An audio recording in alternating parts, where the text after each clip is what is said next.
4వ స్కందం 17వ అధ్యాయం 9వ నంబర్ శ్లోకం నుంచి తీసుకొని ఆఖరి శ్లోకం అయిన 36వ శ్లోకం వరకు చర్చించుకోవడానికి ప్రయత్నిద్దామంట. సో ఇందులో ఒక ముఖ్యమైన విషయాన్ని మనము చర్చించుకుంటాము. ఎందుకు పృథు మహారాజు భూదేవి పట్ల, ఆవు రూపంలో ధరించిన భూదేవి పట్ల ఎందుకు ఆయన ఆగ్రహాన్ని వ్యక్తం చేశారు, ఎందుకు ఆవు రూపంలో ఉన్న భూదేవిని వెంబడించారు, ఆవుని చంపాలనుకున్నారు, అది విషయాలన్నీ కూడా మనము ఈరోజు చర్చించుకుందాం. మళ్ళీ ఏం జరిగిన తర్వాత అనే విషయాలు కూడా. సో మంగళాచరణ చేసుకొని మనం ఆరంభిద్దామంట.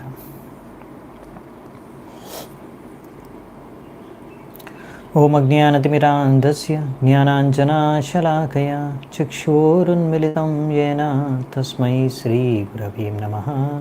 శ్రీచైతన్యమనోభీష్టం స్థాపితం యేన భూతలే స్వయం రూపః కదా మహ్యం దదాతి స్వపదాంతికం.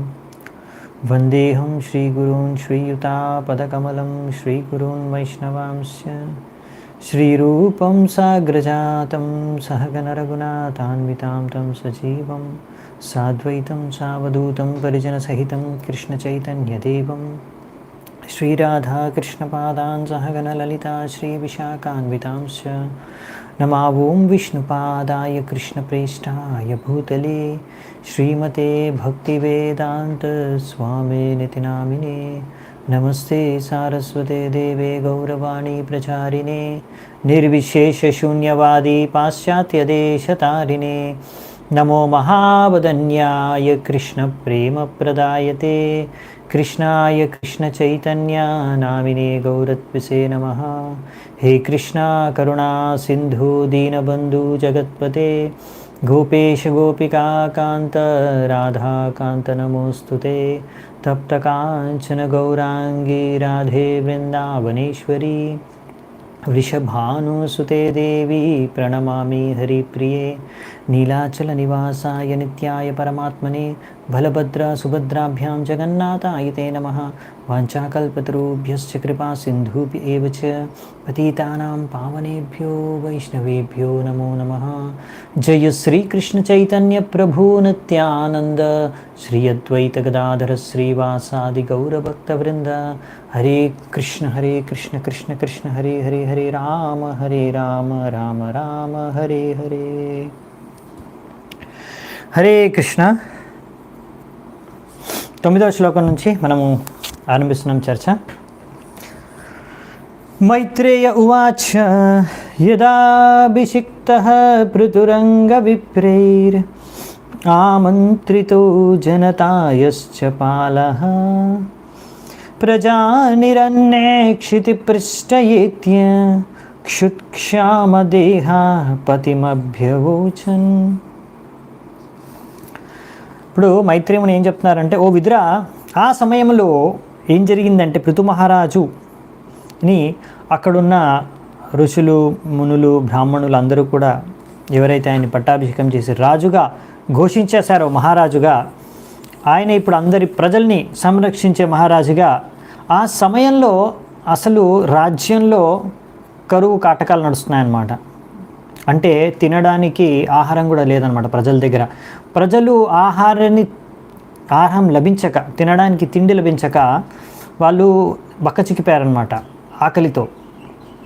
సో అలాంటి ప్రజలందరూ కూడా ఇప్పుడు మహారాజు పృథు ముందుకు వచ్చేసి వాళ్ళ ఆవేదనను వ్యక్తం చేసుకుంటున్నారు.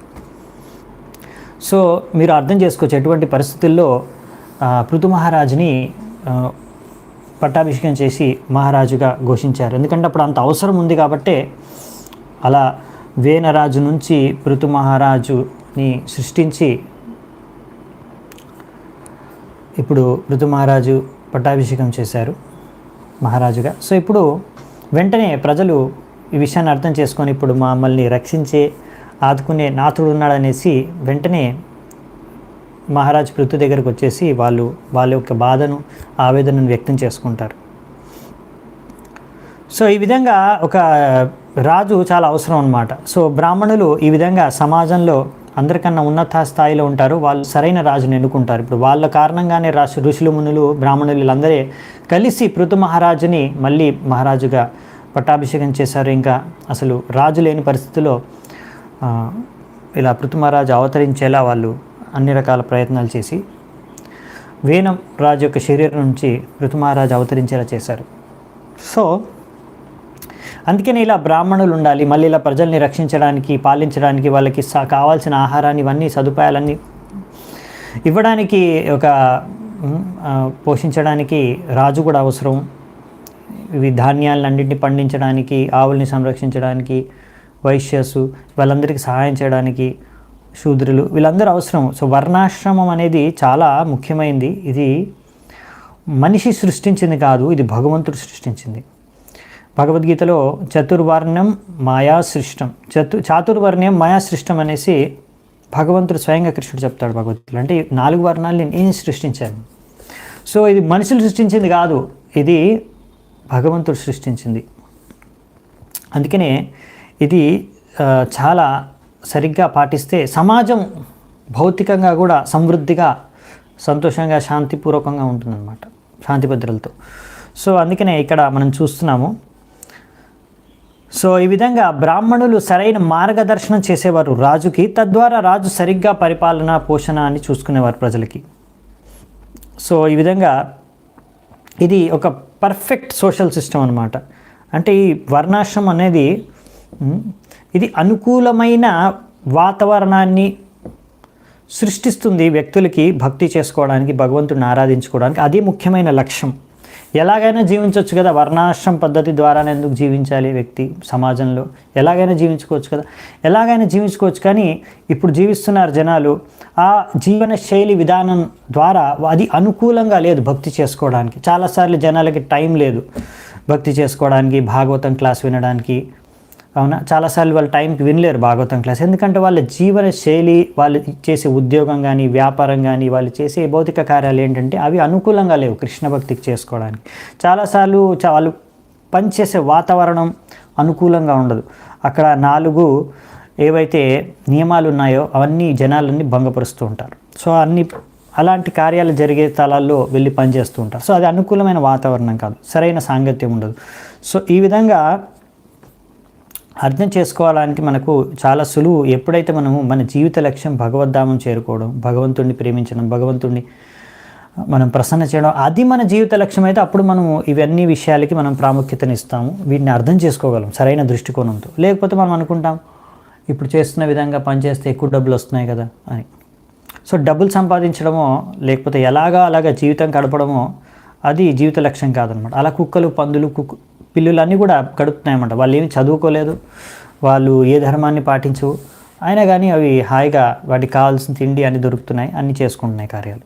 సో అలాగే మనిషి కూడా జీవించాలనుకుంటే అప్పుడు మరి వర్ణాశ్రమ ధర్మం అవసరం లేదు. కానీ ఒకవేళ సమాజంలో సరైన సమృద్ధి, శాంతి భద్రతలతో సరిగ్గా జీవించి తద్వారా భక్తి చేసుకొని భగవద్ధామానికి వెళ్ళాలి, మనిషి జీవిత యొక్క లక్ష్యాన్ని సాధించాలనుకుంటే మాత్రం అన్నిటికన్నా సమాజంలో ఎలా మనిషి యొక్క సమాజం, సంస్కృతి ఉండాలి అనే దానికి భగవంతుడే ఈ వర్ణాశ్రమ ధర్మాన్ని సృష్టించాడు.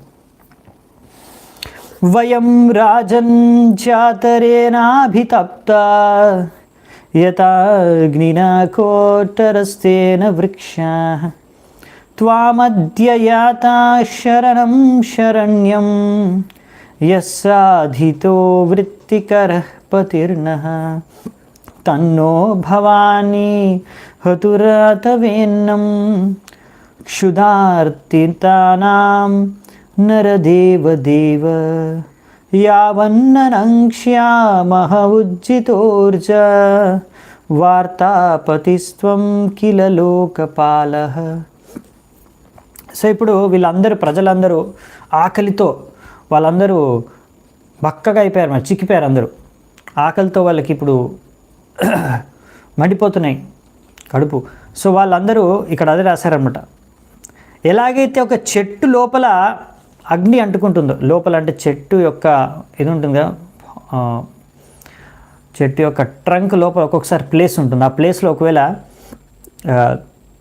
అగ్ని అంటుకుంది అనుకోండి, తద్వారా ఏంటంటే ఎలా అయితే ఆ చెట్టుకి బాధ కలుగుతుందో అలాగే మెల్లిమెల్లిగా చెట్టు అంతా నశించిపోతుంది. అలాగే ఇక్కడ కూడా ఈ ప్రజలందరి యొక్క కడుపుల్లో ఆకలి మంటలతో అది అంతా వాళ్ళని దహించేస్తుందన్నమాట, శరీరాన్ని అంతా నాశనం చేస్తుంది. అందుకనే ఇప్పుడు వాళ్ళు వచ్చేసి వాళ్ళు ఏమంటారంటే యు ఆర్ ద ప్రొటెక్టర్, మీరు మమ్మల్ని మమ్మల్ని రక్షించే వాళ్ళు మీరు. త్వమద్యయాత శరణం శరణ్యం. సో మిమ్మల్ని శరణి తీసుకొని మేము వస్తున్నాము, ఇక్కడ మీ దగ్గర మీకు శరణాగత అవుతున్నాము. సో అందుకనే ఎవరైతే మీకు శరణాగతులు అవుతారో వారిని రక్షించే బాధ్యత మీది. అలా మీకు ఇప్పుడు మహారాజుగా మిమ్మల్ని పట్టాభిషేకం చేశారు. సో ఇది మీ బాధ్యత, మా అందరికీ సరైన ఎంప్లాయ్మెంట్. అంటే ఇప్పుడు మాకు పని చేసుకోవడానికి కూడా ఏం లేదు, మేము పని చేద్దామంటే కూడా మాకు సరైన పని లేదు. సో అన్ఎంప్లాయ్మెంట్ కూడా ఉంది. సో దీన్ని నిరుద్యోగతను కూడా మీరు తొలగించండి. సో మేమందరం మీ రక్షణ కోసం మీ దగ్గరకు వచ్చాము. మీరు మా రాజు మాత్రమే కాదు, మీరు నరదేవదేవ, భగవంతుడి యొక్క ప్రతినిధి మాకు. అందుకనే మీరు అన్ని రాజులకు రాజు, మీరు మహారాజు. సో అందరికీ సరైన ఉద్యోగం, ఏం చేయాలో పని, సరైన పని కూడా మీరు ఇవ్వండి. ఎందుకంటే మీరు మా జీవన విధానం జీవించడానికి మాకు కావాల్సిన విధానాన్ని చూపేవారు మీరు. అందుకనే ఓ రాజా, మీరు మా యొక్క ఆకలిని తీర్చండి, మాకు సరైన ధాన్యాల్ని, ఆహారాన్ని మాకు అందించండి, మమ్మల్ని దయచేసి చూసుకోండి, లేకపోతే మేము తొందరలోనే ఆకలితో చచ్చిపోతాం అనేసి ప్రజలందరూ వచ్చి పృథు మహారాజు దగ్గర వేడుకుంటున్నారు. అర్థం చేసుకోండి, ఇప్పుడు పృథు మహారాజు యొక్క పరిస్థితి, ఆయన రాజు అవగానే అన్ని ప్రాబ్లమ్స్ అనమాట ఫస్ట్. సో పట్టాభిషేకం చేసి ఆయన రాజు చేశారు మహారాజుని. కానీ ఇప్పుడు స్టేట్ పరిస్థితి ఎలా ఉందంటే, రాజ్యం పరిస్థితి అసలు కరువులతో అంత కాటకాలతో నిండిపోయింది. ఇంకా ప్రజలందరూ ఆకలితో అలమటిస్తున్నారు అన్నమాట. సో అలాంటి ప్రజలందరూ ఇప్పుడు వచ్చి వాళ్ళ బాధను వ్యక్తం చేసుకున్నారు. ఎందుకంటే రాజు యొక్క కర్తవ్యం ఇది. ఇక్కడ ఇంకొకటి చెప్పేది ఏంటంటే, వీళ్ళు ప్రజలందరూ కూడా వాళ్ళు చెప్పుకునేది ఏంటంటే, మేము పని చేద్దామన్నా మాకు పని లేదు, సో మీరు మాకు సరైన దారి చూపించండి పని చేసుకోవడానికి కూడా అని. సో ఇలా ఒక రాజు యొక్క కర్తవ్యం, ప్రతి ఒక్కరూ బ్రాహ్మణుడు, క్షత్రియుడు, వైశ్య, శూద్ర, వీళ్ళందరూ కూడా ఎవరైతే రాజ్యంలో ఉన్నారో వాళ్ళు సరిగ్గా వారి యొక్క వర్ణాల అనుసారంగా వారి యొక్క ఉపాధులు అనుసారంగా వాళ్ళు ఉపాధి చేసుకునే విధంగా వాళ్ళకి అన్ని రకాల సౌకర్యాలు కానీ లేకపోతే అటువంటి ఫెసిలిటీ కల్పించడం. సో ఎలాగైతే బ్రాహ్మణుల కర్తవ్యం సరైన రాజుని ఎన్నుకొని ఆయనకి సరైన మార్గదర్శనం చేయడమో, అలాగే రాజు యొక్క కర్తవ్యం కూడా బ్రాహ్మణులు, క్షత్రియులు, వైశ్యులు, శూద్రులు వీళ్ళందరికీ కూడా వారి యొక్క ఉపాధి ప్రకారం వాళ్ళందరూ కూడా సంపూర్ణంగా యుక్తమై ఉన్నారు, వాళ్ళు ఎంగేజ్ అయి ఉన్నారు, ఖాళీగా కూర్చొని లేరు. కానీ వాళ్ళందరూ కూడా వాళ్ళు వర్ణాల ప్రకారం వాళ్ళ యొక్క వర్ణాల ప్రకారం వాళ్ళు పని చేసుకుంటున్నారు. సో ఇక్కడ వాళ్ళందరూ ఇప్పుడు నిరుద్యోగులు, అంటే వాళ్ళకి సరైన ఉపాధి లేదు, వాళ్ళు ఏం పని చేయాలో వాళ్ళకి పని లేక ఉన్నారని చెప్తున్నారు. సో వాళ్ళు ఇక్కడ చెప్తున్నారు, వాళ్ళు అడుగుతున్నారు మాకు పని చూపించండి, ఏం పని చేయాలి మేము. ఎందుకంటే వాళ్ళు లేజీ కాదు, అంటే వాళ్ళు సోమరిపోతులు కాదనమాట. వాళ్ళు పని చేయాలనుకుంటున్నారు కానీ వాళ్ళు పని చేయడానికి ఏం లేదు, ఎందుకో చూద్దామంట. సో వాళ్ళు ఇప్పుడు అంతేకాకుండా ఆకలితో వాళ్ళకి చాలా బాధపడుతున్నారు ఇప్పుడు, ఎందుకంటే వాళ్ళకి సరైన ఆహారం లేదు తినడానికి. ఇలాంటి సమయంలో రాజు కానీ సర్కార్ కానీ ప్రభుత్వం కానీ వెంటనే ఈ పరిస్థితిని పరిష్కరించి వారికి సరైన ఆహారాన్ని అందించి వారి యొక్క దుఃఖాన్ని దూరం చేయాలి. ఇది రాజు కానీ ప్రభుత్వం యొక్క కర్తవ్యం. సో మరి నెక్స్ట్ ఏం జరుగుతుందో చూద్దామంట. మరి పృథు మహారాజు ఏం చేస్తాడో చూద్దాం. మైత్రేయ ఉవాచ పృథు ప్రజానాం కరుణం నిశమ్య పరిదేవితం దీర్ఘం దద్యౌ కురు శ్రేష్ఠ నిమిత్తం సోన్వపద్యత. ఈ విధంగా వాళ్ళ యొక్క ప్రజల యొక్క ఎంతో దయనీయమైన పరిస్థితిని చూసి వారి బాధని విని పృథు మహారాజు ఆలోచించసాగాడు. ఇప్పుడు ఎలా వీరి యొక్క ఆకలిని నేను తీర్చాలి, దీనికి కారణం ఏంటి, ఎందుకు వీళ్ళేమి సోమరిపోతులు కాదు, వీళ్ళు కష్టపడ్డా కానీ ఏమీ జరగట్లేదు, పని ఫలితం రావట్లేదు, ధాన్యాలు పంటలు పండట్లేదు, మరి అందుకనే ధాన్యాలు లేవు, అందుకనే అన్నం లేదు తినడానికి, అందుకే వీళ్ళు ఆహారం వీళ్ళకి లేదు, ఆకలి ఎందుకు ఇలా, మూల కారణం ఏంటి దీనికి అని ఆలోచిస్తున్నాడు ఫస్ట్ పృథు మహారాజు. అలా ఆలోచించిన తర్వాత ఒక నిర్ణయానికి వస్తాడు, అర్థం చేసుకోండి దీని కారణం ఏంటో. ఇది వ్యవసితో బుద్ధ్య ప్రగృహీత శరాసన సందదే విషికం భూమే క్రుద్ధస్ త్రిపురహాయత. సో ఒక నిర్ణయానికి వచ్చేసాడు రాజు. పృథు మహారాజు అర్థం చేసుకొని ఆయన విల్లు ఇంకా ధనుష్షు ఇంకా బాణాలు తీసుకొని ఆయన పృథివీ పైన ఇప్పుడు ఎక్కుపెట్టాడనమాట. అంటే డైరెక్ట్ భూమిపైనే ఆక్రమించడానికి. ఎందుకంటే ఎలాగైతే శివుడు కోపంతో మొత్తం సృష్టిని ధ్వంసం చేస్తాడో అటువంటి కోపంతో, క్రోధంతో ఇప్పుడు పృథు మహారాజు భూమిని అంటే దండించడానికి ఇప్పుడు ఆయన ధనుస్సు ఇంకా బాణం పైన పెట్టి, విల్లు పైన బాణాలు పెట్టి రెడీగా ఉన్నాడు ఇప్పుడు వదలడానికి భూమిపైన. సో ఎందుకంటే పృథు మహారాజుకి అర్థమైపోయింది ఇలా సరైన ధాన్యాలు లేవు అంటే దీనికి కారణము ప్రజల యొక్క తప్పేం లేదు. వాళ్ళు కష్టపడడానికి రెడీగా ఉన్నారు, వాళ్ళు కష్టపడుతున్నారు కానీ పంటలు పండట్లేవు. సో వాళ్ళు మా ప్రజలు ఎవరు సోమరిపోతులు కాదు కాబట్టి ప్రజల్లో దోషం ఏం లేదు. కానీ పృథ్వీ భూమి యాక్చువల్లీ భూమి ఆ ధాన్యాల్ని ఇవ్వట్లేదు, పంటలు పండేటట్టుగా భూమి సహకరించట్లేదు. అందుకనే సరైన ధాన్యాలు లేవు, ప్రజలకి ఆహారం లేదు. అంటే ఇక్కడ మనకు అర్థం చేసుకోవాల్సింది ఏంటంటే పృథివీ కావాలనుకుంటే బాగా సరైన ధాన్యాలను ఇవ్వగలదు, లేదంటే అది ఇవ్వకుండా ఇలా ఆపేయగలదు. పృథ్వీకి ఆ శక్తి ఉంది, అది ఇష్టం, పృథ్వీ ఇష్టం. సో చాలామంది మూర్ఖులు అనుకుంటారు, కొంతమంది చాలామంది సిద్ధాంతులు ఉన్నారు, మూర్ఖ సిద్ధాంతులు, మూర్ఖ పండితులు ఏమనుకుంటారంటే పాపులేషన్ పెరిగిపోతుంది, జనాభా పెరిగిపోతుంది, అందుకని తినడానికి తిండి లేదు, ఆహారం లేదు, అందుకనే అందరూ ఎంతోమంది ఆకలితో బాధపడుతున్నారు, పేదరికంతో బాధపడుతున్నారు. కారణం ఏంటి? జనాభా పెరిగిపోతుంది, అదే పెద్ద సమస్య. కానీ అది కాదు సమస్య ఏంటంటే ఇక్కడ పృథ్వీ కావాలనుకుంటే ఎంత కావాలంటే అంత ధాన్యాలను ఇవ్వగలదు. కానీ ఇప్పుడు మరి దానికి కొన్ని కారణాలు ఉంటాయి, ఎందుకు ఇవ్వాలి ఇవ్వకూడదు పృథ్వీ. అవి ఇప్పుడు మనం అర్థం చేసుకోవడానికి ప్రయత్నిద్దాం. ఈ అధ్యాయం వచ్చే అధ్యాయం ఇది చాలా అద్భుతమైన డిస్కషన్. ఇప్పుడు పృథు మహారాజు ఇంకా పృథ్వీ మధ్యలో జరిగేవి. యాక్చువల్లీ పృథు మహారాజు ఈ యొక్క భూదేవి మధ్యలో జరిగేవి. ఇంకా చెప్పాలంటే పృథు మహారాజు కారణంగానే భూదేవికి పృథ్వీ అని కూడా పేరు వస్తుంది, అందుకని పృథ్వీ అంటారు భూదేవిని. పృథు మహారాజ్ చేత యాక్చువల్లీ ఆమె రక్షించబడింది, ఆమె పోషించబడింది. అది కూడా వస్తుంది, మనం చూద్దామంటే వచ్చే అధ్యాయాల్లో. ప్రవేపమానధరణి నిశామ్యోధాయుధం చతం గౌసత్యాపత్రవద్భీత మృగీవ మృగయూత్రుత. ఎప్పుడైతే పృథ్వీ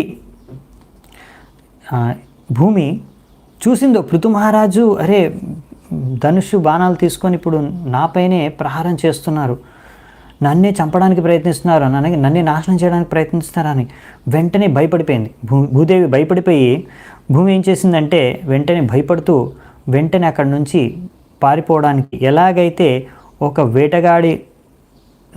వేటగాడిని చూసి జింక వెంటనే పరిగెడుతూ పారిపోతుందో అలాగే ఇప్పుడు భూదేవి పృథు మహారాజుని చూసి కోపంతో వెంటనే ఆవు రూపాన్ని దాల్చి వెంటనే భూదేవి పారిపోతుందంట పృథు మహారాజు నుంచి భయపడి. ఎందుకంటే మామూలుగా ఆవుని ఎవరు చంపరు, అది అధర్మం. అందుకే ఇప్పుడు పృథ్వీ అంటే భూదేవి ఆవు రూపాన్ని దాల్చి ఇంకా పారిపోతుందన్నమాట. తద్వారా పృథు మహారాజు నుంచి నేను బతికి బయటపడగలను, ఎందుకంటే ఆవునైతే వధించరు కదా పృథు మహారాజు. ఆ లాజిక్తో వెంటనే ఆవు శరీరాన్ని ధరించి భూదేవి పరిగెట్టుకుంటూ వెళ్ళిపోతుంది. ఇప్పుడు మరి పృథు మహారాజు ఏం చేస్తాడు? తామన్వధావత్ తద్వయనై కుపితోత్యారుణీక్షణః శరం ధనుషి సంధాయ యత్ర యత్ర పలాయతే. ఇది చూసి కుపితోత్యరుణేక్షణః, కుపితం అంటే కోపం వచ్చేసింది, చాలా కోపం వచ్చేసింది. కుపితం అంటే కోపం, అరుణేక్షణః అంటే కళ్ళు ఎర్రగా అయిపోయాయి అన్నమాట.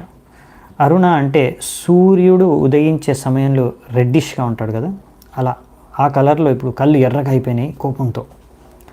కుపితో త్యరుణీక్షణః, అలా కోపంతో ఆయన వెంటనే తన యొక్క ధనుస్సు బాణాలని తీసుకొని ఎత్ర ఎత్ర పలాయతే, ఎక్కడెక్కడ పలాయనం చేస్తుందో అంటే ఎక్కడ పారిపోతున్నా సరే ఆవుని వెనకాలి వెంబడించుకుంటూ వెళ్తున్నారు హతమార్చడానికి, చంపేయడానికి. సో మరి సాదిశో విదిశో దేవి రోదసీ చాంతరం తయో ధావంతి తత్ర తత్రైనం దదర్శానుధ్యతాయుధం. అప్పుడు వెంటనే ఆవు రూపంలో ఉన్న భూదేవి అన్ని చోట్ల పరిగెత్తడం స్టార్ట్ చేసిందనమాట. మొత్తం భూమి నుంచి ఆమె భూదేవి ఆకాశ మార్గంలో కూడా ప్రయాణించింది. సో పైన స్వర్గలోకాల వరకు పారిపోయింది, అంటే పరిగెడుతూ. ఈ విధంగా ఎక్కడికి వెళ్ళినా సరే ఆమె చూస్తుంది వెనకాలే పృథు మహారాజు ఉన్నాడు బాణాలతో రెడీగా ఆమెను వధించడానికి. సో ఈ విధంగా మొత్తం ఈ లోకంలో బ్రహ్మాండంలో అంతా పరిగెడుతుందన్నమాట భూదేవి పృథు మహారాజు నుంచి తప్పించుకొని బతకడానికి. లోకేన విందతత్రాణం వైన్యాం మృత్యోరివా ప్రజాః త్రష్టా తదాని వవ్రతే హృదయేన విధూయత. ఏ విధంగా అయితే ఒక వ్యక్తి ఈ యొక్క మృత్యువు చేతుల్లోంచి తప్పించుకోలేరు, అదేవిధంగా ఇక్కడ ఇప్పుడు ఆవు రూపంలో ఉన్న భూదేవి కూడా ఈ వేనరాజు యొక్క పుత్రుడైన పృథు మహారాజు చేతుల నుంచి తప్పించుకోలేని పరిస్థితులు పడిపోయిందనమాట. ఆ సమయంలో ఇంకా అర్థమైపోయింది భూదేవికి, నేను ఎంత పరిగెట్టినా లాభం లేదు, నేను తప్పించుకోలేను పృథు మహారాజు నుంచి అని. ఎంతో భయంతో ఆమెకి గుండెలో ఎంతో దడ. సో వెంటనే ఇంకా నిస్సహాయ పరిస్థితిలో ఆమె ఇప్పుడు వెనక్కి తిరిగి, ఆమె పరిగెట్టడం ఆపేసి వెనక్కి తిరిగి ఇప్పుడు పృథు మహారాజుతో ఏముంటుందో చూద్దామంట, లేదంటే పృథు మహారాజు ఏమంటాడో చూద్దామంట, ఏం జరుగుతుందో. సో వెనక్కి తిరిగిందంట ఆగి.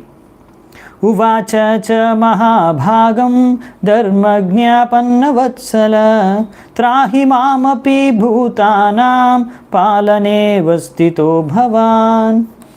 ఇప్పుడు ఆమె పృథు మహారాజుతో ఏమంటుందంటే, పృథు మహారాజ్ అంటే మహారాజా నీకు అన్ని ధర్మ సిద్ధాంతం తెలుసు, ఇంకా ఎవరైతే నీకు శరణాగతులు అవుతారో వారిని నువ్వు తప్పకుండా రక్షిస్తావు.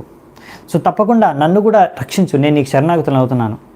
ఎందుకంటే మీరు అందరి ప్రజల్ని రక్షిస్తారే, సో మీరే ఇప్పుడు ఈ యొక్క భూమికి రాజు, పాలించే రాజు, సో మీరే అందరినీ రక్షించాలి, నన్ను కూడా రక్షించండి అనేసి ఇప్పుడు ఆవు కోరుకుంటుంది.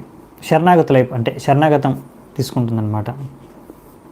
సో మామూలుగానే ఆవు రూపంలో ఉన్న వ్యక్తిని ఎవరు చంపరు, ఎందుకంటే ఆవుని చంపడం అధర్మం. అందుకే ఏమంటుంది, మీకు ధర్మాన్ని తెలుసు కాబట్టి మీరు చంపరు. అంతేకాకుండా ఇప్పుడు భూదేవి ఆమె కూడా ఒక స్త్రీ, సో స్త్రీని కూడా వధించరు.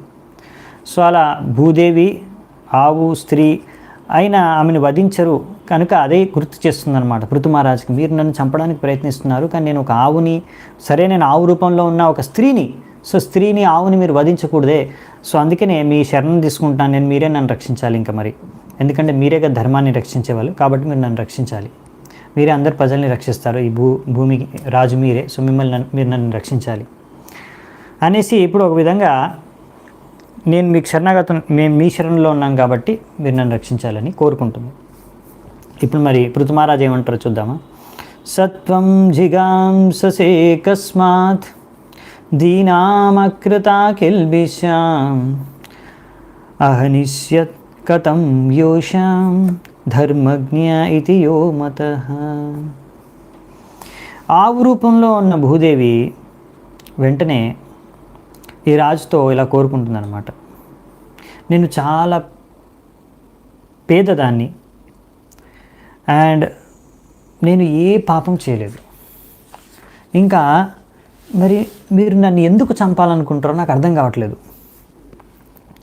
మీకు ధర్మం గురించి తెలుసు, మీకు ధర్మం గురించి తెలిసి కూడా నా పట్ల ఇంత కోపం, ఇంత అసూయ ఎందుకు? నేను ఒక స్త్రీని, నన్ను చంపాలని మీరు ఎందుకు ఇలా కోరుకుంటున్నారు? నాకు అర్థం కావట్లేదు.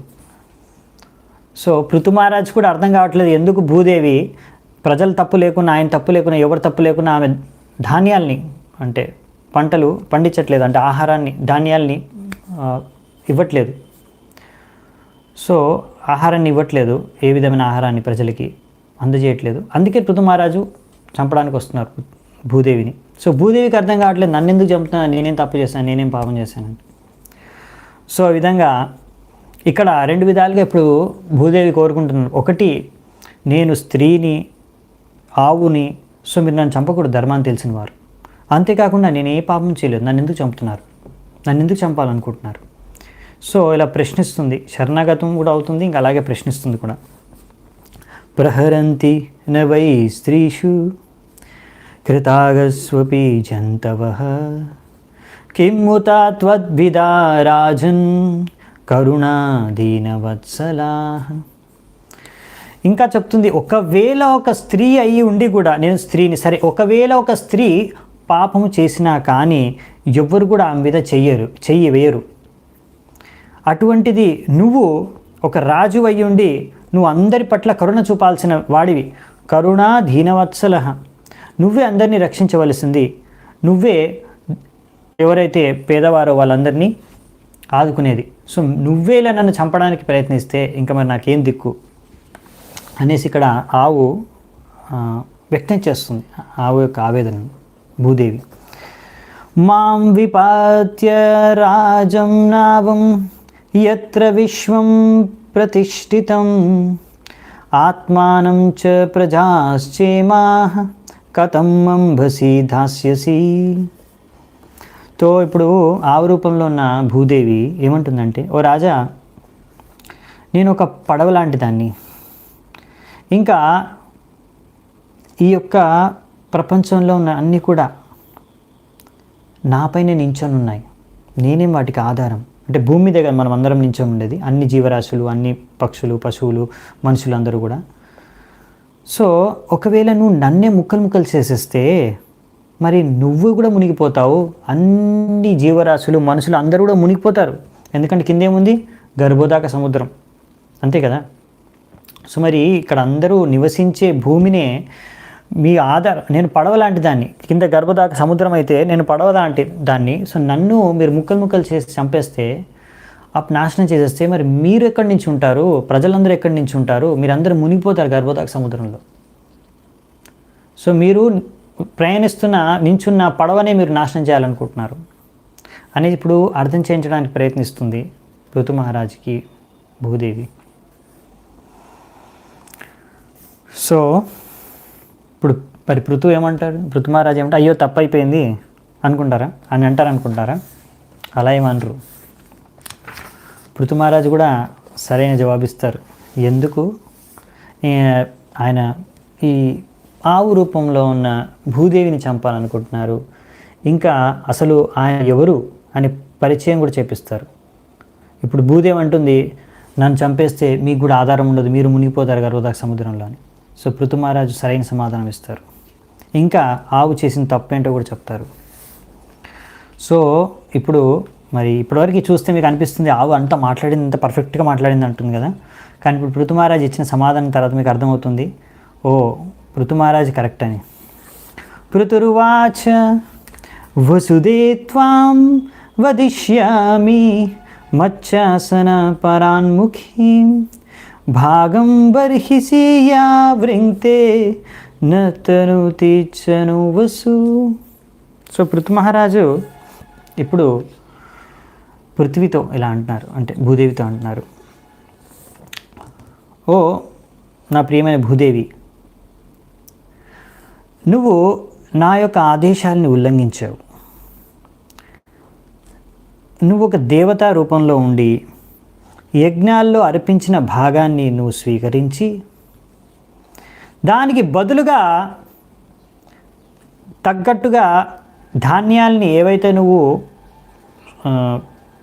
ఉత్పన్నం చేయాలో అలాంటి ధాన్యాల్ని నువ్వు ఉత్పన్నం చేయలేదు. అంటే నీ కర్తవ్య నిర్వహణ చేయలేదు. యజ్ఞాల్లో భాగాన్ని మాత్రం స్వీకరించేసి ఇప్పుడు నువ్వు చేయాల్సిన పన్ను చేయలేదు. సో నా ఆదేశాలను ఉల్లంఘించావు. ఆ విధంగా నువ్వు చేసినందు కారణంగా తప్పకుండా నేను నిన్ను హతమార్చాలి, నీకు మృత్యుదండ విధించాలి అని ఇక్కడ చెప్తున్నారనమాట. సో ఇక్కడ నేనేం తప్పు చేశాను, నేనేం పాపం చేశాను అని అడిగింది కదా ఆవు. అందుకనే ఇక్కడ పృథుమహారాజు చెప్తున్నాడు, మొదటి విషయం ఏంటంటే నువ్వు నా ఆదేశాలను ఉల్లంఘించావు. రెండవది ఏంటంటే ఇది మొదటి తప్పు పాపం ఆమెది. ఇంకోటి వచ్చేసి రెండవది వచ్చేసి ఏంటంటే నువ్వు యజ్ఞాల్లో భాగాన్ని కూడా స్వీకరించి దాని తర్వాత దానికి బదులుగా నువ్వు చేయాల్సిన కర్తవ్యం సరైన ధాన్యాల్ని పండించడం, నువ్వు ధాన్యాల్ని ఉత్పన్నం చేయడం అది చేయలేదు నువ్వు. సో ఆ రెండు తప్పులు ఆవుకి అంటే భూదేవి రూపంలో అంటే ఆవు రూపంలో ఉన్న భూదేవికి వర్ణించారన్నమాట పృథుమహారాజు. యవసం జగ్ధ్యనుదినం నైవ దౌతశంపయః తస్యామేవం హి దుష్టాయాం దండో నాత్ర న శస్యతే. ప్రతిరోజు నువ్వు గడ్డి మాత్రం బాగా తింటున్నావు, కానీ నువ్వు నీ యొక్క పాలు మాత్రం ఉత్పన్నం చేయట్లేదు. ఏ పాలైతే అందరికీ అవసరమో ప్రజలకి. సో ఈ విధంగా నువ్వు కావాలనే ఇలాంటి తప్పు చేస్తున్నావు, ఇలాంటి అపరాధం చేస్తున్నావు. అందుకనే నువ్వు ఆవు రూపాన్ని ధరించినంత మాత్రాన నిన్ను దండించకూడదు అని నువ్వు కోరుకోవడం మూర్ఖత్వం. సో ఈ విధంగా పృథుమహారాజు ఆ ఆవు రూపంలో ఉన్న భూదేవికి సరిగ్గా జవాబిస్తున్నారనమాట. సో ఇక్కడ ముఖ్యంగా మనకు అర్థం చేసుకోవడానికి ఏంటంటే మామూలుగా ఆవు అన్ని చోట్ల ఉన్న గడ్డిని తింటుంది, తద్వారా పాలను ఉత్పన్నం చేస్తుంది. తద్వారా ఎవరైతే గోవులను పాలించే వాళ్ళు ఉంటారో వాళ్ళందరూ గోపాలకులు వాళ్ళు ఆవు నుంచి పాలను తీసుకుంటారు. ఆ పాలను పిండిన తర్వాత అది అందరి ప్రజలకి పంచుతారు. సో ఈ విధంగా ఇప్పుడు యజ్ఞాల ద్వారా వర్షం పడుతుంది. యజ్ఞం చేస్తే వర్షం పడుతుంది. మనకు ఈ సిద్ధాంతం అంతా భగవద్గీతలో ఉంటుంది. సో ఈ వర్షం పడడం ద్వారా వర్షం ఎక్కడ పడుతుంది? భూమి మీద పడుతుంది. అప్పుడు ఇక్కడ ఏంటంటే ద వర్డ్ పయహ. సో పయహ అంటే అది వర్షము, నీరు, పాలు రెండింటిని అనొచ్చు. సో ఈ విధంగా ఎలాగైతే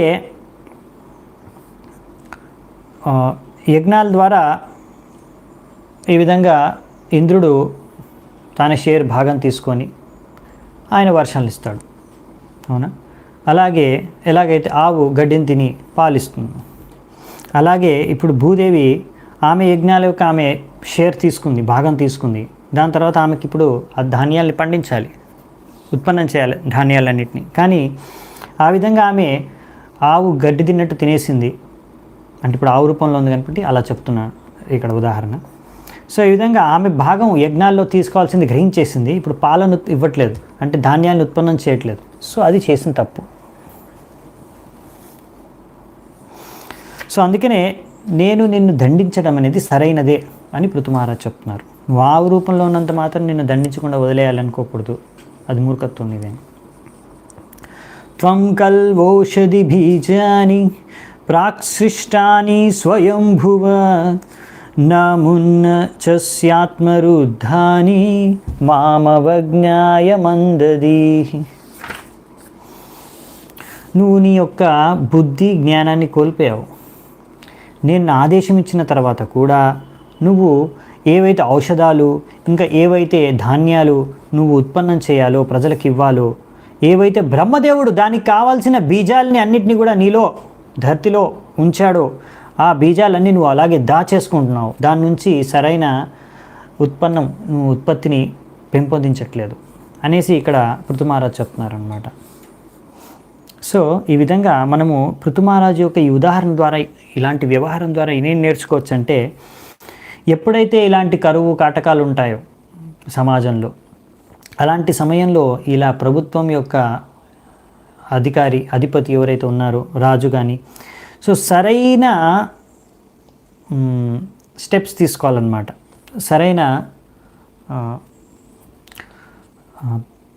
కార్యాలు చేయాలి. తద్వారా ఎలా మళ్ళీ అందరికీ సరిగ్గా ఆహారం అందుతుంది, ఈ కష్టాలు దూరం అయిపోతాయి, దానికి ఆ పరిస్థితుల నుంచి ప్రజల్ని రక్షించి వారిని ఆ పరిస్థితుల నుంచి బయటపడేలా చేయాలి. దానికి కావాల్సిన మార్గాన్ని వెతికి ఆ మార్గాన్ని అవలంబన చేయాలన్నమాట రాజులు. సో ఈ విధంగా పృథు మహారాజ్ చేస్తున్నాడు ఆ విషయాన్ని. సో ఇక్కడ మరి దీని యొక్క ప్రాముఖ్యత ఏంటనేది ఇంకా వచ్చే శ్లోకంలో ఇంకా బాగా చెప్తారు. అమూషాం క్షుత్పరితానాం ఆర్తానాం పరిదేవితం శమయిష్యామి మద్భాణైర్ భిన్నాయస్తవ మేధస. ఇప్పుడు ఏం చెప్తున్నారంటే అనువాదంలో, ఇప్పుడు నా యొక్క బాణాల సహాయంతో నిన్ను ఇప్పుడు ముక్కలు చేసేస్తాను. నీ ముక్కలు చేసేసిన తర్వాత నీ యొక్క మాంసంతో ఆకలితో ఉన్న ప్రజల యొక్క ఆకలి తీరుస్తాను. ఎవరైతే ఆహారం కావాలని వాళ్ళు పరితపిస్తున్నారు, ఈ విధంగా ఏడుస్తూ ఆకలితో ఏడుస్తున్న నా ప్రజలందరి ఆకలిని నేను తీరుస్తాను అని పృథు మహారాజ్ చెప్తున్నాడు. సో అక్కడ భూదేవి అంటుంది, నన్ను చంపకూడదు, నేను స్త్రీ, నన్ను చంపలేరు, ఆ ధర్మానికి విరుద్ధం, నేనేం పాపం చేశానని చెప్తే పృథు మహారాజ్ అంటున్నాడు, ఏం పాపం చేసావు, నువ్వేం తప్పు చేసావు, ఆమె వర్ణించి నేను చేసేది కరెక్టే, సో అలాగే చేస్తాను అని కూడా పృథు మహారాజు చాలా క్లియర్గా స్పష్టంగా చెప్తున్నారు అన్నమాట ఆవుకి. మళ్ళీ ఇప్పుడు మరి ఏం జరుగుతుంది సో చూద్దామంట. సో దీనికి ముందు తాత్పర్యంలో ప్రభుపాల వారు ఏం చెప్తున్నారంటే, సో ఈ విధంగా ఇప్పుడైనా ఇటువంటి కరువు కాటకాల పరిస్థితి వచ్చేసి తినడానికి ధాన్యాలు అన్నం లేకపోతే, అటువంటి చాలా అరుదైన పరిస్థితుల్లో ఈ విధంగా ప్రభుత్వం మాంసం తినడానికి అనుమతినివ్వచ్చు. అంతేకాని ఇలా మాంసం తినడానికి అనేసి కషాయఖానాల్ని ఓపెన్ చేసి వారికి అనుమతినిచ్చి మూగజీవుల్ని ఇలా హత్య చేయడం అనేది మహాపాపం అన్నమాట. అందులో ఆవుల్ని చంపడం అనేది ఇంకా మహాపాపం. సో ఇది తప్పు. కొంతమంది అనొచ్చు, అసలు కరువు కాటకాలు ఉండే చాలా మట్టుకు ఒక్కొక్కసారి ఇలాంటి కరువులు ప్రభుత్వాలు లేకపోతే కొన్ని రాజులు, రాజ్యాలు, కొంతమంది వ్యక్తులు సృష్టిస్తారు. అసలు అట్లాంటి కరువు లేదు, కానీ అది కొంతమంది రాజకీయాలు చేయడం ద్వారా అలాంటి కరువులు సృష్టించబడతాయి. అలాంటివి చాలా జరిగాయి కూడా ముందు. మీరు దాని ఎక్కడెక్కడ కరువు కాటకాలు వచ్చాయి చూస్తే కొన్నిట్లో మీకు అర్థమవుతుంది అలాంటి కారణాలు ఉన్నాయని. కొన్ని అఫ్కోర్స్ ప్రకృతి వైపరీత్యాల వల్ల దానికి కూడా కారణాలు ఉన్నాయి, ధర్మాన్ని అనుసరించకపోవడం. సో నెక్స్ట్ ఏంటంటే కొన్ని ప్రభుపాల వారు చూస్తున్నారు, నేను గమనించాను కొన్ని దగ్గర కొన్ని దేశాల్లో ఎంత ధాన్యాలు ఉత్పన్నమవుతున్నాయంటే చాలా ఎక్కువ ఉత్పన్నమైపోతున్నాయి. అప్పుడు ఎంత ఉత్పన్నమైపోతాయంటే ఒక్కొక్కసారి వాళ్ళు దాన్ని సముద్రంలో పారేస్తున్నారు. ఇంకొకసారి ప్రభుత్వమే చెప్తుంది ఎక్కువ ధాన్యాల్ని పండించకండి అని. సో ఇలా ఎన్నో రకాల రాజకీయాలు ఉన్నాయి.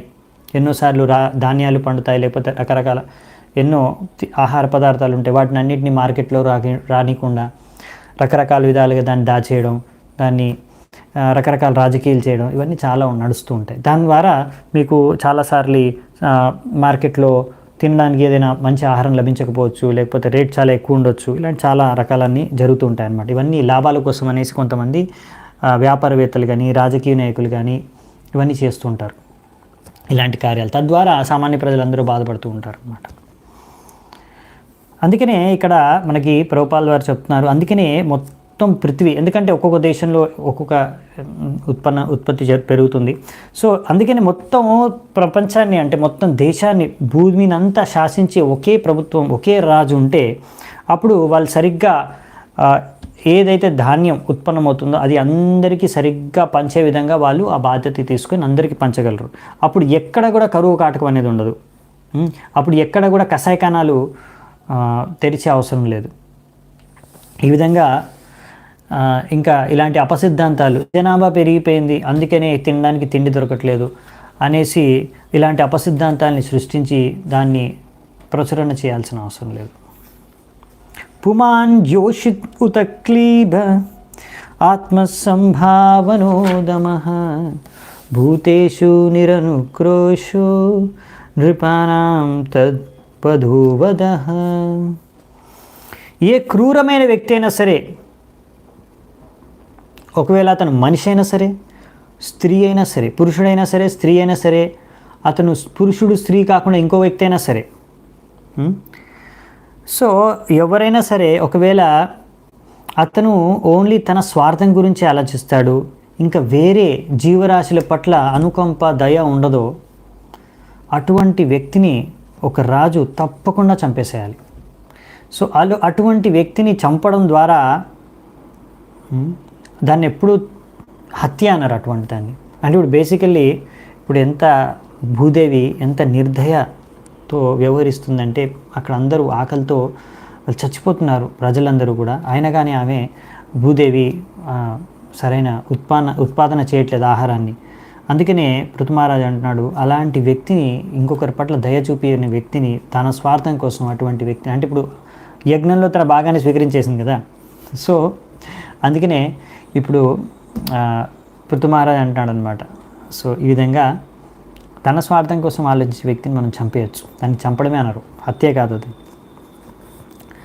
సో ఇప్పుడు మనకు ప్రభుపాల్ వారు మరి దీని నుంచి ఒక భక్తుడిగా మనము ఏమి అర్థం చేసుకుని ఏమి నేర్చుకోవాలి శిక్షణ అనేది చాలా అద్భుతంగా ఇచ్చారనమాట తాత్పర్యంలో. మీరు చదువుకోవడానికి ప్రయత్నించండి ఎప్పుడైనా ప్రభుపాల్ వారి పుస్తకాలు చూడండి, చదవండి, మీకు ఇంకా చాలా విషయాలు అర్థమవుతాయి. సో ఇక్కడ ఏం చెప్తున్నారంటే, ఒక భక్తుడు ఎప్పుడైతే తను భక్తి చేసుకుంటూ సంతృప్తితో ఉండి ఇంకా భగవంతుడి యొక్క కీర్తిని, గుణరూప లీల మహిమల్ని ప్రచారం చేయడు, అతను ఫస్ట్ క్లాస్ డివోటీ కాదు. ఏ డివోటీ అయితే, ఏ భక్తుడైతే భగవంతుడి గురించి ప్రచారం చేస్తారు, కృష్ణ చైతన్య ప్రచారం చేస్తాడో, ఈ విధంగా ఇలాంటి అజ్ఞానులు అమాయకులైన ప్రజల పట్ల ఆయన ఈ విధంగా దయను చూపిస్తాడు. ఎవరికైతే కృష్ణుడి గురించి జ్ఞానం లేదో అటువంటి వారికి కృష్ణుడి గురించి జ్ఞానాన్ని ప్రసాదిస్తాడు, అతను శ్రేష్టమైన భక్తుడు అని చెప్తున్నారు ఇక్కడ.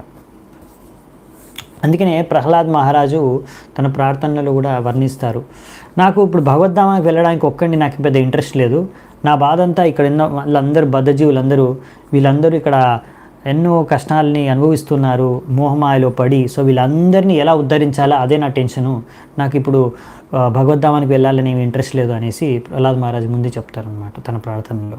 అది ఒక డివోటీ, ఒక శ్రేష్టమైన భక్తుడి యొక్క లక్షణం అనమాట. అంటే తను భక్తిలోనే స్వార్థం, అంటే తన భక్తిలోనే సంతృప్తి చెంది ఉండడం అనమాట. ఎలాగైనా సరే వేరే వాళ్ళకు కూడా భక్తిని పంచాలి అనే ఒక ప్రయత్నం చేస్తాడు. త్వాం స్తబ్ధాం దుర్మదాం నీత్వా మాయాగాం తిలశరైః ఆత్మయోగ బలేనేమా ధారయిష్యామ్యహం ప్రజాః. సో ఇక్కడ ఏం రాశారంటే, నువ్వు చాలా, నీకు పొగరు పెరిగిపోయింది, నీకు చాలా అహంకారం పెరిగిపోయింది, అందుకనే నువ్వు ఇలా పిచ్చి పిచ్చిగా మాట్లాడుతున్నావు ప్రజెంట్లీ. అందుకే నువ్వు ఇలా ఆవు రూపాన్ని కూడా ధరించావు, నీ దగ్గర చాలా శక్తులు ఉన్నాయి, సిద్ధులు ఉన్నాయి, కాబట్టి నువ్వు ఒక ఆవు రూపాన్ని ధరించేసావు. అయినా కానీ నేను ఇప్పుడు ముక్కలు ముక్కలుగా నరికేస్తాను, ముక్కలు ముక్కలుగా నరికేసి తర్వాత ఎలా నరికేస్తానంటే, ఎంత చిన్న చిన్న ముక్కలుగా చేస్తానంటే, ఎలా అంటే ధాన్యాలు ఎంత చిన్న చిన్నగా ఉంటే అలా అంత చిన్న చిన్న ముక్కలు చేస్తాను నేను చేసి, తద్వారా నువ్వు అంటున్నావు కదా, ఓ నిన్ను చంపేస్తే లేకపోతే ఈ భూమిని నాశనం అయిపోతే మేము అందరం మునిగిపోతామని. ఎవ్వరూ మునగరు, నా నా శక్తితో అందరినీ నేను మొత్తం, నాకు కూడా సిద్ధులు ఉన్నాయి, నాకు కూడా శక్తి ఉంది, నా శక్తి ద్వారా నేను మొత్తం ప్రజలందరినీ కూడా నేను వాళ్ళు మునగకుండా నేను సంరక్షిస్తాను, నువ్వు కంగారు పడాల్సిన అవసరం లేదు దానికి అనేసి ఇక్కడ పృథుమహారాజు పృథ్వీకి చెప్తున్నారనమాట. సో ఈ ఆర్గ్యుమెంట్ని కూడా పృథుమహారాజు డిఫీట్ చేస్తారనమాట. అంటే ఇప్పుడు పృథుమహారాజు భూదేవికి పరిచయం చేస్తున్నారు, అసలు నేను ఎవరు అని, నువ్వేమో సాధారణ వ్యక్తి అనుకుంటున్నావా? సో పృథు మహారాజు వచ్చేసి ఆయన భగవంతుడి యొక్క అవతారం. ఆయనకి సంకర్షణ శక్తి ఉంది, సంకర్షణ నుంచి శక్తి ఉంది. ఆ శక్తి ద్వారానే ఈ యొక్క ప్రపంచంలో ఏమంటారు దీన్ని, గ్రావిటేషన్, తెలుగులో గురుత్వాకర్షణ అంటారు అనుకుంటా. ఈ ఆకర్షించే శక్తి ఉంటుంది కదా, గురుత్వాకర్షణ అంటారు, గ్రావిటేషనల్ ఫోర్స్. సో తద్వారానే అన్ని గ్రహాలు అంతరిక్షంలో ఇలా తేలుతున్నట్టు కనిపిస్తున్నాయి. గర్భదాక్ష సముద్రంలో మునిగిపోవట్లేదు, ఎందుకంటే సంకర్షణ శక్తి. యాక్చువల్లీ అదంతా జరిగేది ఈ భగవంతుడి యొక్క శక్తి ద్వారానే. అదే శక్తి పృథు మహారాజ్ దగ్గర ఉంది. అది పృథు మహారాజ్ అంటే, నా శక్తి ద్వారా నేను అందరినీ సంరక్షించగలను, వాళ్ళు గర్భదాక్ష సముద్రంలో మునిగిపోకుండా, నువ్వు దానికోసమే కంగారు పడాల్సిన అవసరం లేదని చెప్తున్నారు. So consequently the planet earth was informed by the king, she no need to worry. So next ఏం చెప్తారో చూడండి పృథు మహారాజు. దీని తర్వాత మళ్ళీ కొంచెం భూదేవి కొంచెం సరైన మార్గానికి వచ్చేస్తుందన్నమాట.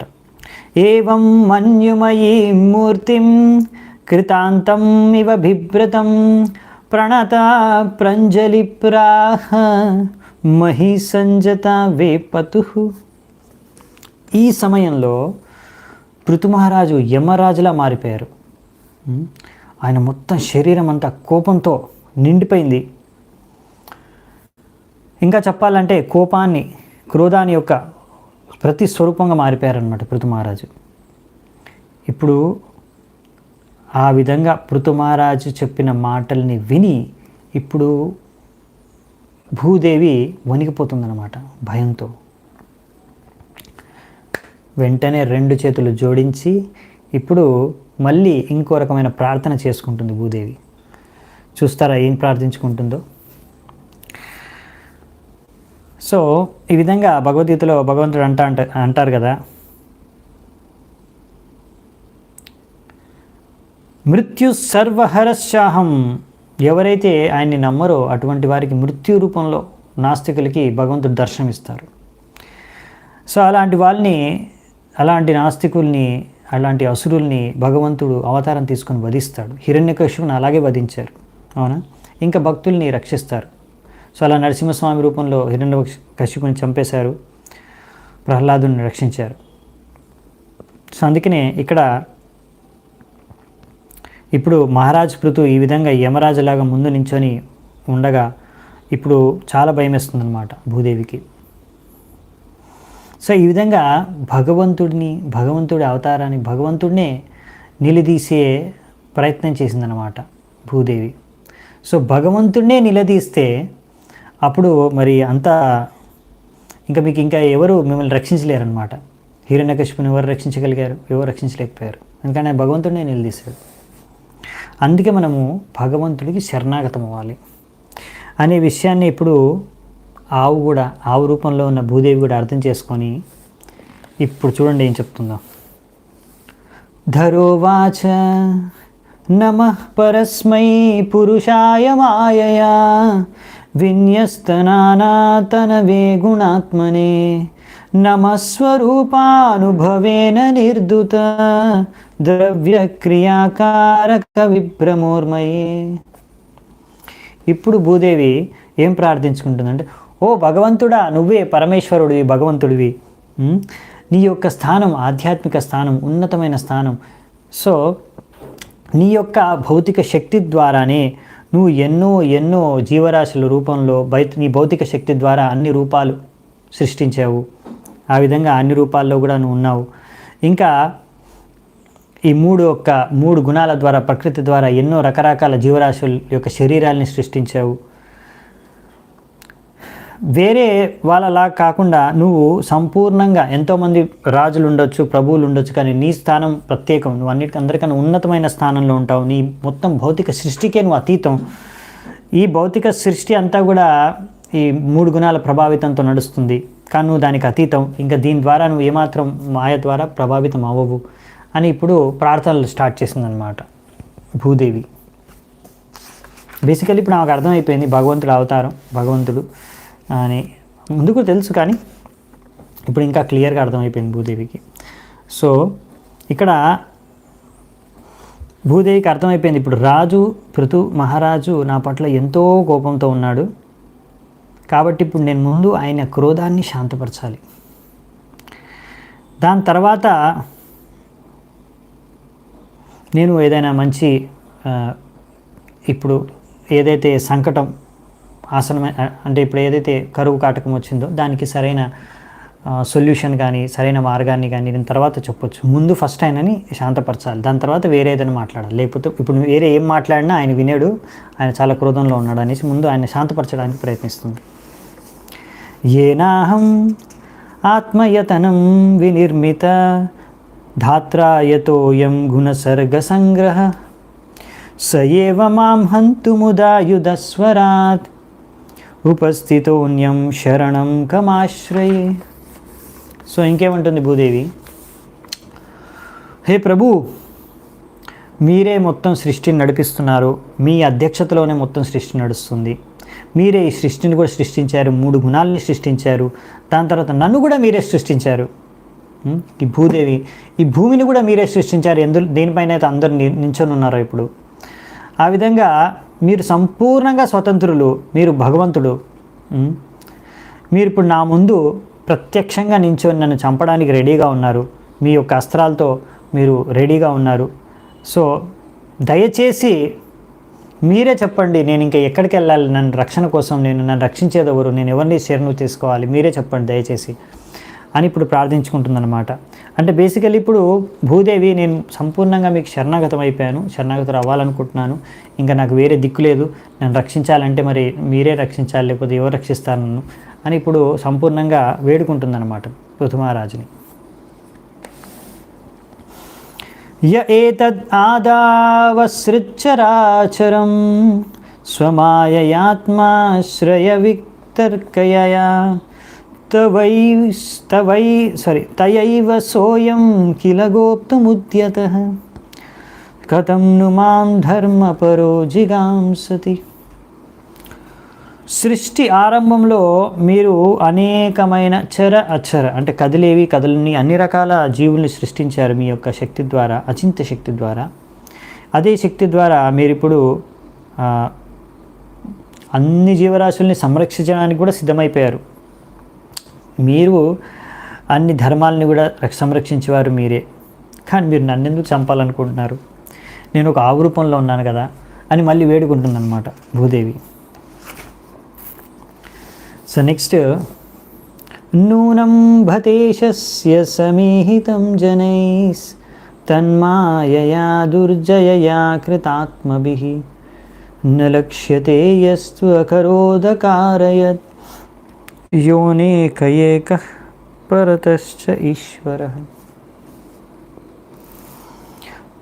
ఓ ప్రభు, మీరొక్కరే, కానీ మీ యొక్క శక్తుల ద్వారా, అచింత్య శక్తుల ద్వారా మీరు ఎన్నో రూపాలని ధరిస్తారు. బ్రహ్మదేవుడి ద్వారా మీరు ఈ సృష్టిని రచించారు, ఇంకా మీరు స్వయం భగవాన్లు. ఎవరైతే మిమ్మల్ని సరిగ్గా అర్థం చేసుకోలేదో, మీ గురించి సరిగ్గా తెలీదో, వాళ్ళు సరిగ్గా అర్థం చేసుకోలేరు మీ ఆధ్యాత్మిక కార్యాలని, ఎందుకంటే వాళ్ళందరూ మాయ ద్వారా మోహితులైపోయారు కనుక. సో అలా ఇప్పుడు గుణగానం చేస్తుందన్నమాట ఆ రూపంలో ఉన్న భూదేవి.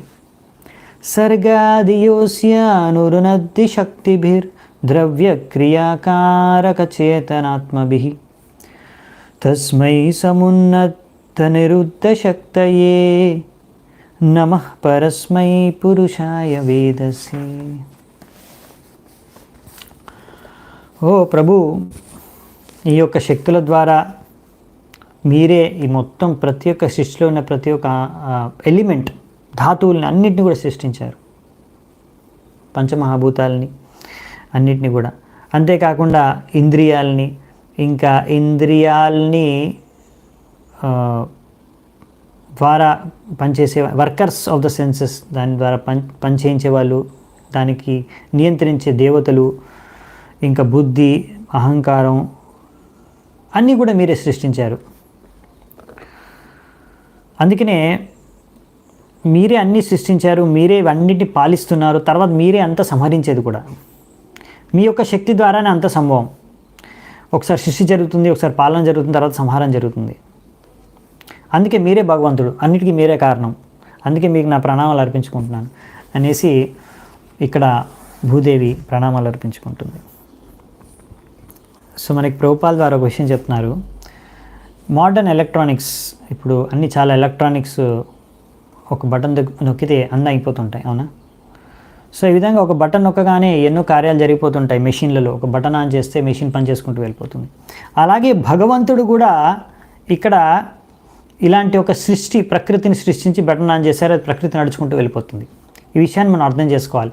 ఇలా ఎన్నో జరుగుతున్నాయి, ఎన్నో శక్తులు ఉన్నాయి, ఎన్నో ప్రకృతి ఉంది, ఎన్నో విషయాలు జరుగుతున్నాయి మొత్తం ప్రపంచంలో. ఇవన్నిటికీ కూడా మూల కారణం భగవంతుడు. మొదటి బటన్ నొక్కింది ఆయనే, ఈ మెషిన్ని సృష్టించింది, ప్రకృతిని సృష్టించింది ఆయనే అనే విషయాన్ని కూడా మనం అర్థం చేసుకోవాలి. అదే ఇక్కడ మనకు నేర్చుకోవాల్సిన విషయం. సవై భవానాత్మ వినిర్మితం జగత్ భూతేంద్రియాంతఃకరణాత్మకం విభో సంస్థాపయిష్యన్నజమామ్రసాతలాత్ అభ్యుజ్జహారాంబస ఆదిశూకరః. ఇక్కడ హే ప్రభు, మీరు ఎప్పటికీ కూడా మీకు జన్మ అనేది లేదు, అవునా? మిమ్మల్ని ఎవరు జన్మనివ్వలేరు. అంతేకాకుండా మీరు ఒకసారి వరాహ అవతారంలో ఉన్నప్పుడు మీరు నన్ను రక్షించారు. నేను గర్భోతాక సముద్రంలో మునిగిపోయినప్పుడు నన్ను మీరే రక్షించారు. మీ యొక్క శక్తి ద్వారానే మొత్తం అన్ని పంచమోహభూతాలు, ఇంద్రియాలు, హృదయం అన్నీ సృష్టి చెందాయి ఈ యొక్క ప్రపంచంలో. సో ఎప్పుడైతే హిరణ్యాక్షుడు ఈ యొక్క భూమండలాన్ని, భూదేవిని గర్భోతాక సముద్రంలో పడేశారో ఆ సమయంలో వరాహస్వామి రూపంలో వచ్చి భగవంతుడు వరాహావతారంలో భూదేవిని రక్షించారు. అదే ఇప్పుడు గుర్తుకు చేసుకుంటుంది భూదేవి, మీరే నన్ను రక్షించారు ఇప్పుడు. సో ఆ విధంగా వరాహ అవతారంలో రక్షించారు. అపాముపస్థే మయినా వ్యవస్థిత ప్రజా భవానద్యరిరక్షిషు కిల సవీరమూర్తి సమభూధరాధరో యో మాం పయుస్యుగ్రసరో జిగాంశసి.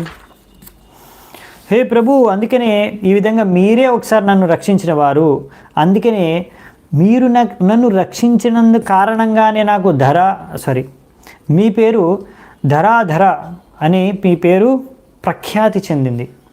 ఎవరు ధరాధర అంటే ఎవరైతే ఈ ధరణిని ధరించినవాడు. సో ఆ విధంగా మీరు ధరాధర అనేసి మీరు ప్రఖ్యాతి చెందారే మీ పేరు. కానీ అటువంటిది ఈ సమయంలో మీరు ఒక గొప్ప వీరుడి రూపంలో వచ్చి మీరు మళ్ళీ నన్ను ఈ బాణాలతో చంపాలనుకుంటున్నారే. నేను నా పని పడవ లాంటిది. మొత్తం అన్నిటినీ ఈ నీళ్ళ నుంచి పడకుండా రక్షించడం కార్యాన్ని నేను చేస్తున్నాను. సో ఈ విధంగా మళ్ళీ భూదేవి కోరుకుంటుందన్నమాట, నన్ను రక్షించండి. సో అది మీరే రక్షించాలి నన్ను అని. ముందు కూడా ఒకసారి రక్షించారు. సో ఇప్పుడు మళ్ళీ మీరే చంపాలనుకుంటున్నారు. దేని గురించి అయితే మీరు నన్ను రక్షించారు, సో మళ్ళీ మీరు నన్ను చంపాలనుకుంటున్నారు. సో కాబట్టి మీరు నన్ను రక్షించాలని కోరుకుంటుంది. నూనం జనైరీహితమీశ్వరాణం అస్మత్ విదైస్తత్ గుణసర్గమాయయా న జ్ఞాయతే మోహితచిత్తవృత్మభిస్ తేభ్యో నమో వీరయశస్కరేభ్యః. హే ప్రభు, మీ యొక్క సృష్టిలో భాగంగా నేను ఒకరిని, మీరు కూడా నన్ను సృష్టించారు. మీ యొక్క శక్తుల భాగంలో నేను ఒక శక్తిని. సో అందుకని ఈ 3 ప్రకృతి యొక్క గుణాల ద్వారా నేను కూడా నిర్మితమయ్యాను. అందుకనే ఈ మోహమాయ ద్వారా నేను కూడా ప్రభావితం అయిపోయాను. అందుకనే మీ యొక్క కార్యాలని సరిగ్గా అర్థం చేసుకోలేకపోయాను, నేను కూడా భ్రమితమైపోయాను. సో ఈ విధంగా మీ యొక్క భక్తుల యొక్క కార్యాలను అర్థం చేసుకోవడమే చాలా కష్టం. అటువంటిది మీ లీలల్ని ఎలా నేను అర్థం చేసుకోగలను? సో అందుకనే నాకు అన్నీ కూడా కాంట్రడిక్టరీ. ఇక్కడ ఏం చెప్తుందంటే అన్నీ అద్భుతంగా ఉన్నాయి, సో అన్నీ నాకు విపరీతంగా కనిపిస్తున్నాయి మీ కార్యాలు. ఒకసారి మీరే నన్ను రక్షించారు, మీరే నన్ను చంపాలనుకుంటున్నారు. సో నాకేం అర్థం కావట్లేదు. మీ లీలలన్నీ అద్భుతంగా ఉంటాయి, మీ భక్తులు చేసే లీలలే అర్థం చేసుకోలేను. నేను 3 గుణాల ద్వారా మాయామోహితమైపోయి ఉన్నాను. సో అందుకనే మీరు చేసే ఇళ్ళు నాకేం అర్థం కావట్లేదు అనేసి ఆమె తన ప్రార్థనని వ్యక్తం చేసుకుంటుందన్నమాట. నేను భ్రమితమైపోయి ఇలా వివరించాను. సో కాబట్టి ఇక్కడ ఈ విధంగా చెప్తుందన్నమాట భూదేవి, నేను మీ యొక్క లీలని అర్థం చేసుకోలేకపోతున్నాను, మీ దివ్య లీలని. సో ఈ విధంగా జీవగోస్వామి పాద్ మనకు ఒక మంచి శిక్షణ ఇస్తున్నారు ఈ యొక్క ప్రార్థన నుంచి. ఏంటంటే ఇలా భగవంతుడు లీలలు ఎప్పటికైతే మనం అచింత్య అని అర్థం చేసుకోలేమో అప్పటి వరకు వాటిని మనం అర్థం చేసుకోలేము. సో దాన్ని మనం ఎక్స్ప్లెయిన్ చేయలేము. సో కొన్ని విషయాలు మనకు అర్థం కూడా కావు. భగవంతుడు చేసే లీలలు అవి మనకు అచింత్యగానే ఉంటాయి. సో ఆ విషయాన్ని మనం అర్థం చేసుకోవాలన్నమాట. ఎలాగైతే ఇక్కడ మనకు ప్రభుపాల ద్వారా ఒక ఉదాహరణ ఇస్తున్నారు. దొంగవాడు ఉంటాడు కదా, దొంగవాడి యొక్క హృదయంలో కూడా భగవంతుడు పరమాత్మ రూపంలో ఉండి ఆయనకు మార్గదర్శనం చేస్తాడు. వెళ్ళి ఆ ఇంట్లోకి వెళ్ళి నువ్వు దొంగతనం చేసుకోవచ్చు అని ఆయన కోరికను తీర్చడానికి ఆయనకి సరైన మార్గదర్శనం చేస్తాడు. అలాగే ఆ ఇంట్లో ఉన్న ఓనర్కి కూడా, ఆ యజమానికి కూడా భగవంతుడే ఈ ప్రేరణ ఇస్తాడు, జాగ్రత్తగా ఉండు దోస్తున్నారు అని. సో ఈ విధంగా భగవంతుడే కాంట్రడిక్టరీ, అంటే విపరీతమైన కార్యాలు లీలలు చేస్తారు. సో అది భగవంతుడు చేస్తున్నాడు, కానీ భగవంతుడు చేయడానికి ఇలాంటి లీలలన్నిటికీ ఏదో ఒక ఉద్దేశం ఉంది. సో ఆ విధంగా ఆ ఉద్దేశాన్ని మనం అర్థం చేసుకోలేక మనకు అన్నీ విపరీతంగా కనిపించవచ్చు. ఇలా రెండు కార్యాలు అందుకే మనకి వ్యతిరేకంగా అనిపించవచ్చు కార్యాలు, కానీ ఇలాంటివన్నీ మనం ఆ భగవంతుడు ఏ ఉద్దేశంతో చేస్తున్నాడో మనకు అర్థం కాదు. కనుక మనం భగవంతుడికి శరణాగతులు అవ్వడమే మనం చేయవలసింది. సో తద్వారా భగవంతుడు మనల్ని రక్షిస్తారనమాట అన్ని వేళలో. సో దీంతో ఈ యొక్క శ్లోకంతో ఈ అధ్యాయం ముగుస్తుంది. సో మరి దీని తర్వాత ఏం జరుగుతుంది అనే విషయాన్ని మనము వచ్చే అధ్యాయంలో చూద్దాం. అది చాలా ముఖ్యమైన అధ్యాయము, చూద్దామంట. మనం దాన్ని చర్చించుకున్నాము, 2 క్లాసెస్ పడుతుంది దానికి. సో ఇప్పుడే నేను సెలవు తీసుకుంటాను మీ దగ్గర అందరి నుంచి. जय शिला प्रभुपाद की जय, ग्रंथराज श्रीमद् भागवतम की जय, समवेत गौर भक्त वृंद की जय, निताय गौर सीतनाथ प्रेमानंदे हरि हरि बोल।